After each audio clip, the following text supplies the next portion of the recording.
चला, पाठीमागच्या व्हिडिओत आपण काय पाहिलं होतं की 1.25 मीटर म्हणजे किती सेंटीमीटर, परत 2.5 मीटर म्हणजे किती सेंटीमीटर असं पाहिलं होतं. आता या व्हिडिओ मध्ये आपण काय करणार आहे, 1.25 आणि पाव या संकल्पनेवर आधारित 125 सेमी बरोबर किती मीटर होतंय, 125 सेमी घेतल्यावर किती मीटर होतंय हे पाहणार आहोत.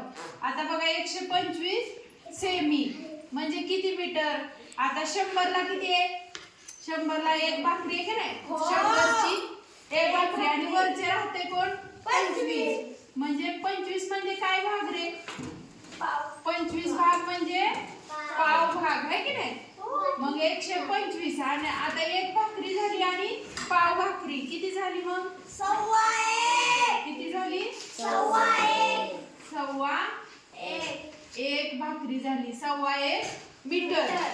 आता बघा, 425, 400 वर काय आहे, 25 आहे. 25 म्हणजे पाव भाग, 25 म्हणजे पाव भाग आणि 400 साठी 4 मीटर, 400 साठी 4 मीटर. मग किती झालं, 4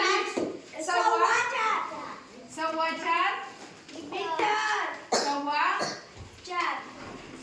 4 मीटर. आता बघा, 725, 700 साठी 7 मीटर आणि वरच्या 25 साठी पाव भाग. मग काय झालं, सव्वा 7 मीटर. आता बघा, 1225, 1200 साठी 12 मीटर आणि वरच्या 25 साठी पाव भाग.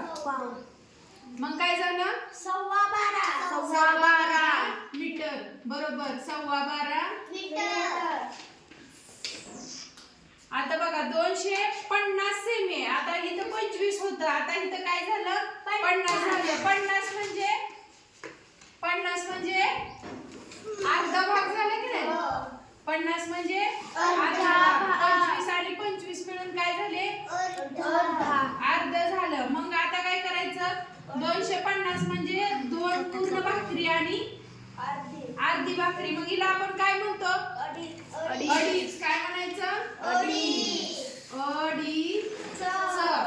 आता बघा, 150 सेमी, एक साठी एक भाकरी आणि वरच्या 50 साठी अर्धी भाकरी. काय म्हणतो आपण एक आणि अर्ध्या भाकरीला, बरोबर. काय म्हणतो, मग काय झालं, 1.5 मीटर. आता बघा, इथं 3 म्हणजे 350, 3 म्हणजे 3 भाकरी आणि 50 म्हणजे अर्धी भाकरी. म्हणजे काय झालं,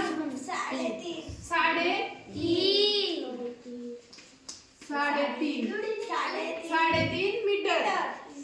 आता 950 साठी 9.5 मीटर.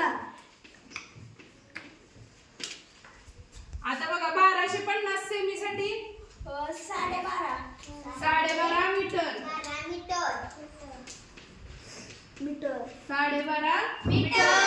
1350 सेमी साठी